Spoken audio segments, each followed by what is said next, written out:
Assalomu alaykum, Antinevroz kanaliga hammaga salom. Ismim Voris, Toshkentdanman. Yoshim 33 ta. Nevroz 5 yilcha bo'ldim.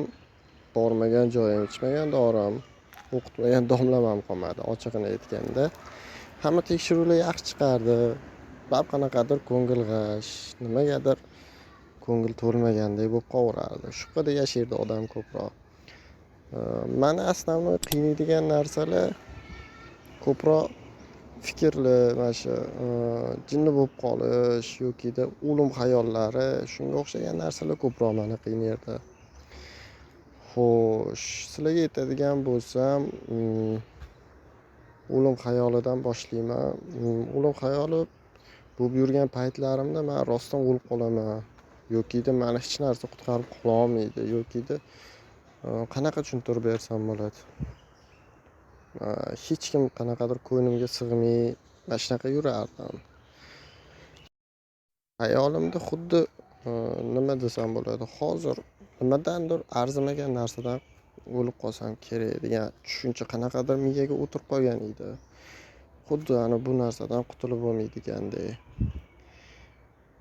Qanaqadir mayda narsaga ham kimdir hazillashib ham "Mana buni qilib yuborsang o'lib qolasanmi" degan narsani eshitib qolsam, xuddiki haqiqatdan shu ishni qilsam o'lib qoladigandek meni kallamga kelaverardi bu xayollar.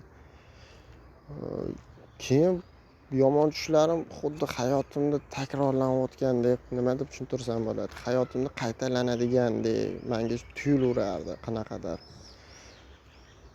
Shu payt qanaqadir gaplarim nima desam bo'ladi, to'g'ri chiqishidan qo'rqib o'lib qolaman deb o'ylardim. Xullas, o'ylagan fikrlarim to'g'ri chiqib qolsa-chi, qanaqadir jinni bo'lib qolish, ya'ni ko'zimga bu narsa ko'rinib qolsa yokida qulog'imga qanaqadir eshitilib, men oilamdan uzoqlashib qolib, yolg'izlanib qolib, shunaqa bo'lib qolsam-chi degan qanaqadir miyaga tushunchalar kelib qolaverardi. Xayollarda mana shunaqa kelib qolaverardi. Shu narsadan cho'chirdim. Keyin oxiri har xil shu nevroz sohasi bo'yicha ishlaydigan psixiatrlar bilan ham ishlab ko'rdim. Qanaqadir foyda sezgandek bo'ldim, unaqa vaqtinchalik. Aslan ko'pchilik menga dori tomonlama yordam berishdi. Shu doriga endi qanaqadir o'rganish bo'lib qoldi odamda. Xuddiki vaqtinchalik miyangizni chalg'itgandek bo'lib, bitta dori ichsangiz, nima desam bo'ladi, xuddi tish og'rig'iga o'xshab vaqtinchalik ishlab beradi-ku, lekin tish doktoriga bormasangiz foydasi yo'q masalan. Xuddi shunga o'xshagan narsalar bo'lardi. Vaqtinchalik dori meni chalg'itardi, bo'ldi shu. Oxiri mana Ziyoddin akamni topdim. Baraka topsinlar. Akamni oldilariga keldim, akam bilan ishladim. Ochig'i to'g'risini aytaman, xafa bo'lmasinlar-yu. Boshida bularga ham ishonmagan edim. Bular ham meni qutqara olmasalar kerak degan tushuncha bo'lardi qanaqadir.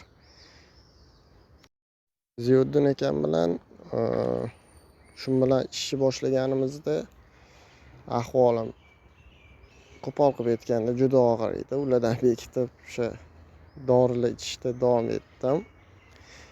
Keyin foydasi bo'lmagandan keyin o'zimda qunt bilan ishlashim kerakligini bilganimdan keyin oxiri ishladim. Shu bilan 3 oy davomida ishladik, shu bilan chiqib ketdim. Oradan mana 2 yil o'tdi. Xudoga shukr, alhamdulillah, ahvolim a'lo. Ziyoddin akaga alohida rahmat deb qolaman bunga. Bu doktorlardan keyingi o'rinda turadigan insonlar desak ham bo'lar ekan. Ular juda zo'r, saxiy, omonatdor odamlar. Allohga rahmat. Alloh shularni sabab chiqib qo'ydi menga. Shu odamning haqqiga mana haligacha ham duo qilamiz.